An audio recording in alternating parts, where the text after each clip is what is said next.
Hello, my name is Sonja Montiel. I am the founder of College Confidence. I am an educator, a mother of a fifth grader and first-year college student, wife to my high school sweetheart, and a soccer player through and through. And I'm Hilary Bilbrey, inspired living strategist, author, speaker, mama to 3 teenagers, wife, and adventure seeker. You know, some things are just meant to be. Although we met randomly in a class, Sonja and I really became clear that our work, our values, and our heart aligned. Soon we began talking about our families and our worries and our businesses, our lives, and we realized we were helping each other move forward into our own confidence and integrity. We understand that many people have this fear of showing such vulnerabilities that you and I were able to get to so quickly, and it's because of that alignment. But that vulnerability and those conversations are really a way to get to the heart of the matter. And so Decided Heart was born, and this is why we would love to invite you to join our conversations.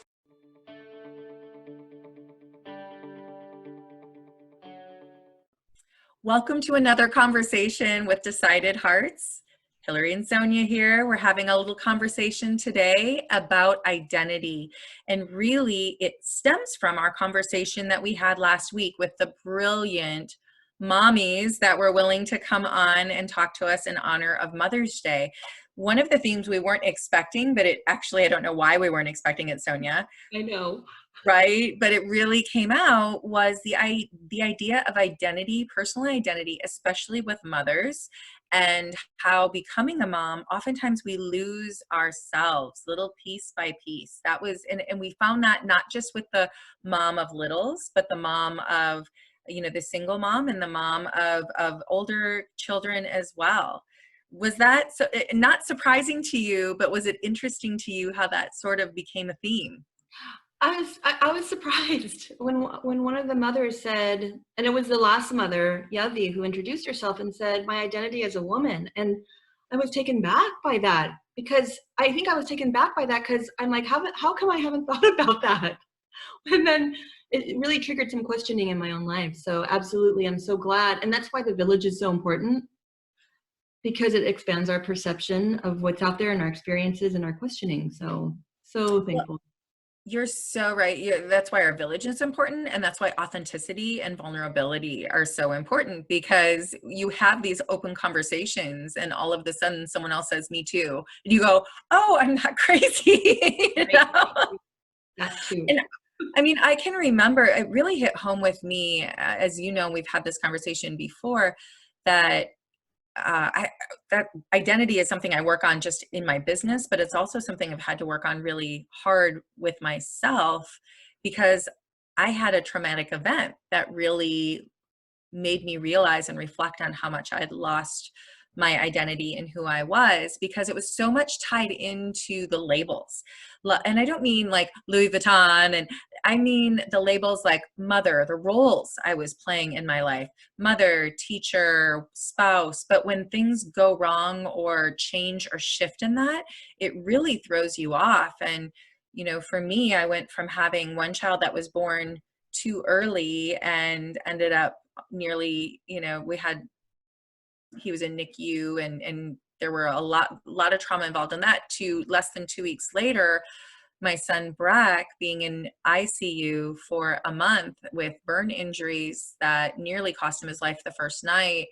And it set us into our whole family in motion of losing itself for a while, but especially myself. What was difficult in that is I was mom, and if my child was hurt, then how was I a good mom? How was I a mom? Was I even a mom? Had I failed? Had I failed forever? And it really started me down this path of just not knowing who I was at all, and being disconnected and continuing to disconnect from life for a long time, because I just couldn't face the answers to any of those questions. I don't know. Have you ever felt that disconnect, or that just complete and utter loss of who you were? I'm definitely not. And, you know, gosh, I empathize. I'm sorry for that trauma. I think the trauma is just the huge rug taken under your feet. And I think for me, there has been experiences of questioning. And I look back and I look back and say, I did identify myself based on the roles that I not that I played, but that were given to me. And because those roles as caretaker, so, was raised in a single parent household, and I took, because intrinsically I was a caregiver, I am a nurturer, I enjoyed it, I was good at it, and I was validated for it. So when I was receiving these external kudos, wow, you're so good at what you do, you're so good at caring for others, I then said, that's my identity, this role as caretaker. We even had my grandmother lived with us during her last 3 years of life in our home, and there's a lot of caring, physically caring, for this elder person that we loved, and I prided myself for that role. And so, hearing you is kind of, and hearing your story, and then later on when we talk about, how can we kind of restructure, it's this questioning, oh, so what if I took the role name away, caregiver away, or great good daughter, caretaker to grandmother, if I took that away, does that, like you said, do I know who I am without it? And that's where I'm at right now. I grapple with it because it's been so comfortable. That's it. It's been so comfortable getting that external validation. I'm like, I just want to stay here because I am a good mother and I am a good wife. Right. I am an obedient daughter. So. No, well, an obedient daughter. Oh, perfect. Thank you so much for saying that, because that was what was going through my head when you were talking was, we've been reading Untamed by Glennon Doyle, and she talks, there was such an aha moment for me when she was talking about being the obedient daughter. And yes, we have things when we're youth, when we're younger, that we need to be obedient for. We have to, safety is that's a black or white. We do not want to run out in traffic, so we need to be obedient, because otherwise we're going to be flat, not round. I mean, there's there are all of those types of things, but there is, the obedience becomes this comfortable place for us where we then, if we're not conscious of making this shift, that obedience, we get used to, I follow directions, I'm told I'm a good girl, I'm doing the right thing, move forward. And that's how we gauge and understand who we are, by whether or not we're getting either permission or validation from external sources. But then what happens when the external sources are going against our own conscious, our own piece of knowing, as Glennon Doyle calls it, knowing our own internal truths and authenticity? And so true. And you think about the adults in a child's life. So, where did this come from in terms of craving that external validation? And first of all, it's just survival. We need stuff. And one of the ways in getting the things we need to survive is, if we're obedient, we tend to get the things we need to survive. That's just basics, right? Right. Then, you think of school, and we think of the adults like teachers or peers. And I got a lot of questions of, oh, what are you? Mm-hmm. And it did, I'm going off track a little bit, but it's so important, nationality. And I think that's a very human need. It's I need to figure you out visually first before I know how to engage. And then my daughter, she was talking about a story in high school where the teacher had to know, what are you?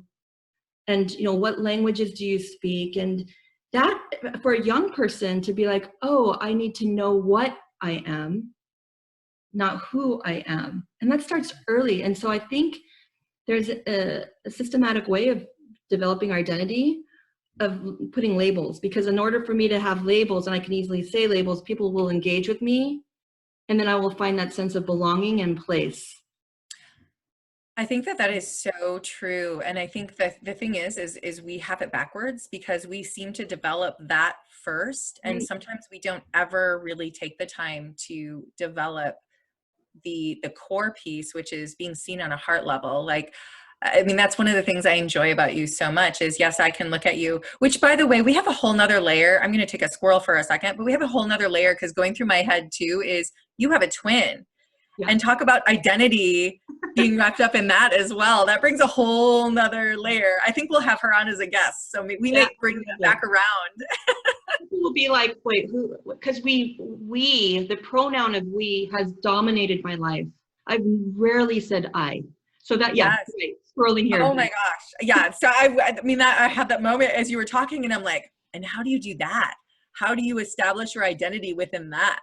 But what I was going to say is, and this sounds, for lack of a better word, very hippy dippy, I know to say it, but I truly, truly mean it. You know, namaste is like, you know, seeing I feel like I see you and you see me on a heart level. Like our hearts are what talk to one another, not the external or the roles or anything like that. And I think that that is what authenticity is all about. And that to me was the biggest breakthrough that I had years ago, and I'm still working on it, and something I'm so passionate about was after Breck's accident. I remember doing some training on something called the virtues, and much larger discussion to have around them. But the virtues are the universal truths. They're the things that are every culture, every religion, they transcend everything. Now, how we practice them might look differently, but those words dominate every single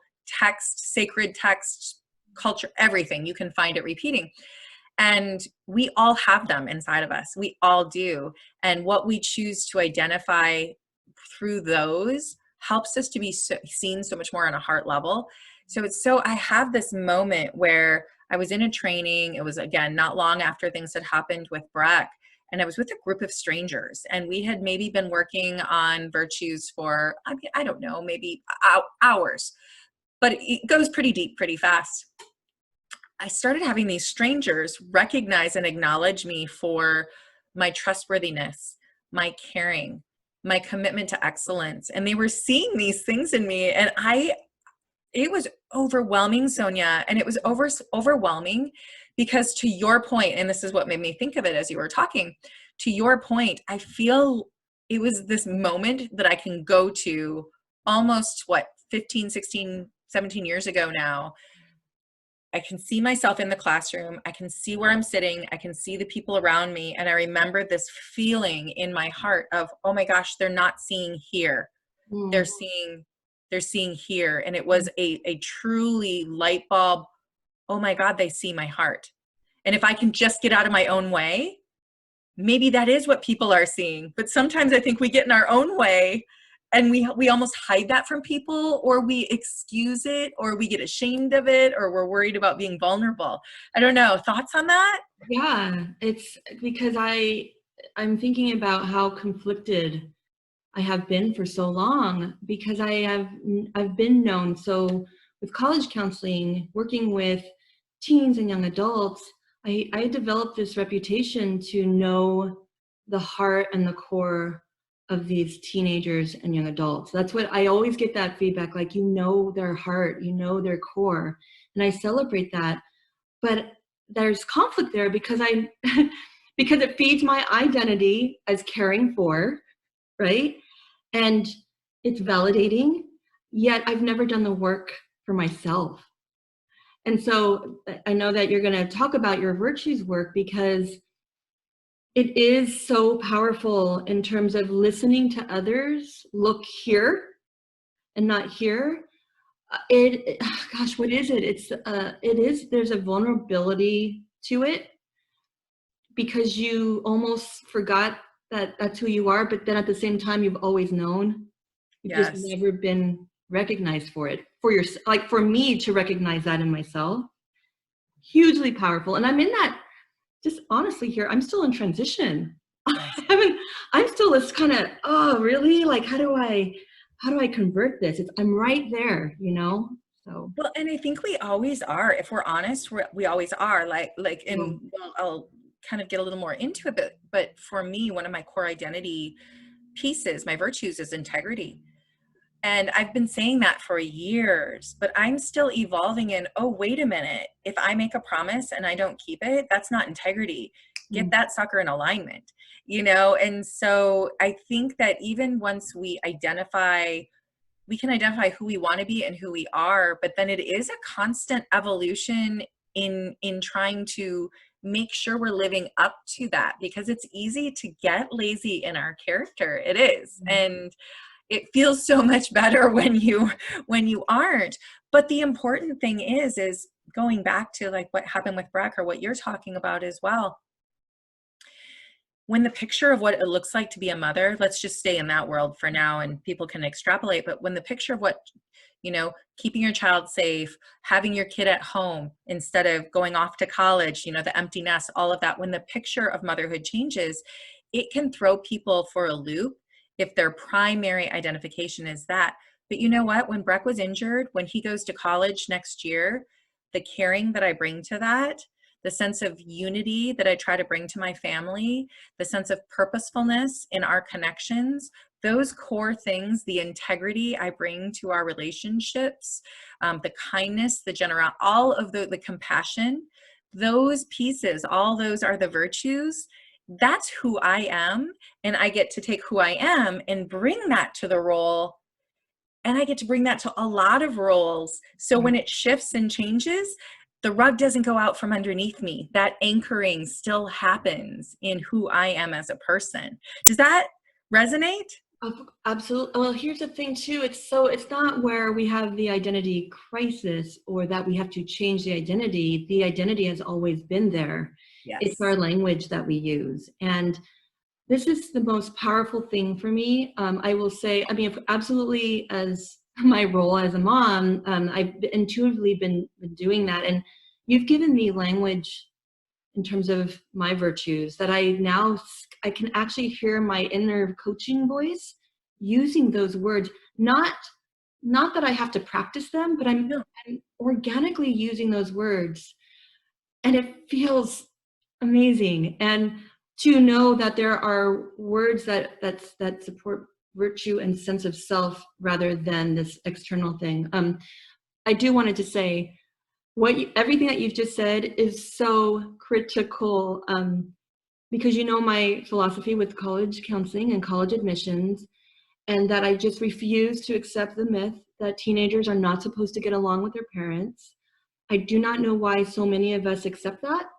But it should be strengthened. The emotional connection should be strengthened. And what happens when our children see our identity as the role? So the danger is, and the damage of the relationship is, oh, well, I've seen you as mother all these years, but I no longer need a mother, or the mothering is done because I'm going to be this independent young adult. I no longer need that. And then what happens to that relationship? But if Breck sees you and says, this is someone who's going to care for me, who's going to be resilient for me, purposeful, loyal, have integrity for me, you are this lifelong mentor in Breck's life. That is the foundation of where, I know now I say college counseling, it seems so superficial, but really that is the essence of where we should all begin. That's right. Like questioning all of that. Like, how does my children see me in terms of my identity? So yes. And how are we seeing them? Right. All of it. And how are we seeing? And Sonja, I love how you say that, because what was going through my head as you were talking, and we use this a lot when we're talking through virtues, we talk about calling forth. Like, it's already there. We actually use a gem mine analogy, and the idea of, in a gem mine, like there's some that you can just pick up, there's some in the wall, and then there's some that you don't see and you have to blow up with TNT in order to get to. Like, we have them all, but it's how we call them forth. And we can call them forth in ourselves, and we can call them forth in other people. And that's so beautiful, because even the person who drives you the most crazy, actually, you can go on this little treasure hunt to find these amazing things in them. And it's somewhere in here. I just know it. I know it's there. It's there. But on that note, I would love to leave everyone here. Hopefully this has resonated. Hopefully people are hearing, you are so much more than the roles. You are so much more than the obedient daughter, than the mother. Like, all of those things are important and are part of who you are. Absolutely. But what is it that you bring to that? What do you bring forth that you then give to those roles? Because it's you, essentially you in that. And that's what your anchor is. And as you are reflecting, I know you have a list, and I guess we can say people can contact us if they want the list. But what do you see as you're looking at the list as being maybe 3, 4, 5 of the virtues that are, oh my gosh, this is my anchor. This is who I am. And this is what I bring to college counseling. This is what I bring to motherhood. This is what I bring to all of those aspects. I would definitely say, gosh, loyalty for sure, courage, purposefulness, and then the newer one that I feel like I've always known, it was like optimism, but I think it's joyfulness. I mean, I Mm. think joyfulness has been mistaken as, oh, Sonja, you're so optimistic. But to me, it's deeper than that. I really do purposefully like find joy in the things that I do, and that I want to help others in my family or my circle, my friends, find their joy. So those are the virtues that are coming up for me right now.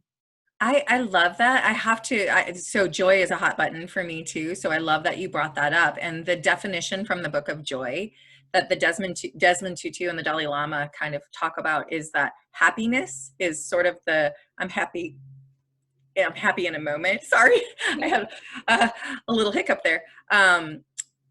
In the happiness is a moment of oh, that one thing, something external, right? Mm-hmm. Joy is a deep sense of contentment and peace Mm.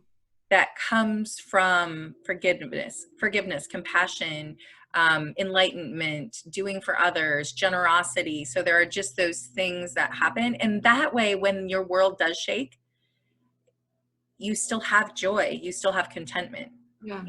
So interestingly enough, during the conversation we had, the Dalai Lama, of course, in exile for over 50 years, and Desmond Tutu, who had cancer at the moment, talking about how joyful they were. So I love that. And I do see that in you, and especially your purposefulness. But I would say for me, when I look at you, I see all of those things, of course, but I really am so, I'd like to acknowledge your understanding. And when I say not just your understanding of people, for sure you do, but I see in you such a deep thirst and purposefulness in trying to understand other people, no matter what their difference and background, age, whatever. And that is a connection you have with people that I am so drawn to and love about you. So your sense of understanding would be something that I think is remarkable. Thank you. And I know for you, integrity has been a core for you in our relationship together. Your truthfulness. I mean, gosh, I mean, there's. I know people cannot see these words. There's just so much that I can think about in terms of you. But coming down to your truthfulness, the courage to share your story, the honesty that you have, has really helped others, including absolutely me first, right? But I've witnessed it. I've witnessed how those virtues have helped expand awareness in others for themselves.